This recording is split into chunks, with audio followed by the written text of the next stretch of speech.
ఓరుగల్లు వాసుల ఇలవేలుపు దైవం శ్రీ భద్రకాళి అమ్మవారి దేవాలయంలో శాకంబరి నవరాత్రి ఉత్సవాలు అత్యంత వైభవపేతంగా జరుగుతున్నాయి. ఉత్సవాల్లో భాగంగా అమ్మవారికి అర్చకులు ద్రవ్యాలతో అభిషేకం నిర్వహించారు. అనంతరం శాకంబరి నవరాత్రి మహోత్సవాల్లో భాగంగా అమ్మవారు ఉదయం విప్రచిత్త క్రమం, సాయంత్రం మహావిద్వేశ్వరి క్రమంలో భక్తులకు దర్శనం ఇవ్వనున్న శ్రీ భద్రకాళి అమ్మవారిని దర్శించుకోవడానికి భక్తులు పెద్ద సంఖ్యలో ఆలయానికి పోటెత్తారు.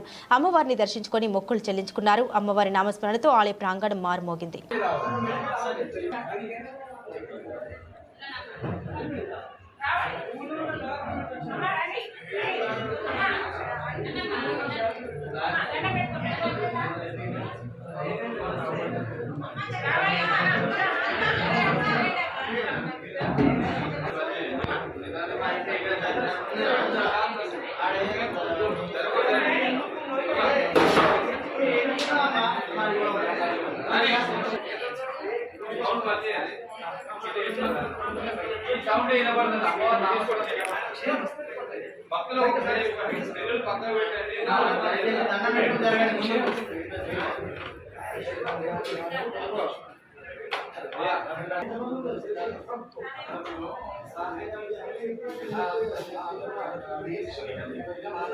आयुस्तेजो दधाति आर्द्रंज्वलति ज्योतिरः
భద్రకాళి శరణం భవ 15 రోజుల పాటు వైభవంగా జరిగే శాకాంబరి నవరాత్రి మహోత్సవములు ఈనాడు 7వ రోజుకు చేరుకున్నవి. ఈనాడు కాళీ పురాణాన్ని అనుసరించి అమ్మవారిని విప్రచిత్తగాను, షోడశీ క్రమాన్ని అనుసరించి మహావజ్రేశ్వరిగాను ఈరోజు అమ్మవారు భక్తులకు దర్శనమిస్తుంది. విప్రచిత్త సమస్తమైన జ్ఞానాన్ని విప్రులకు ఎట్లా అందించిందో సామాన్యుడు కూడా అమ్మవారిని ప్రార్థించి ఏ సాధన చేసినా కూడా ఆ సాధనలో చక్కటి ఫలితాన్ని విప్రచిత్త స్వరూపమైన భద్రకాళి అమ్మవారు అందజేస్తుంది.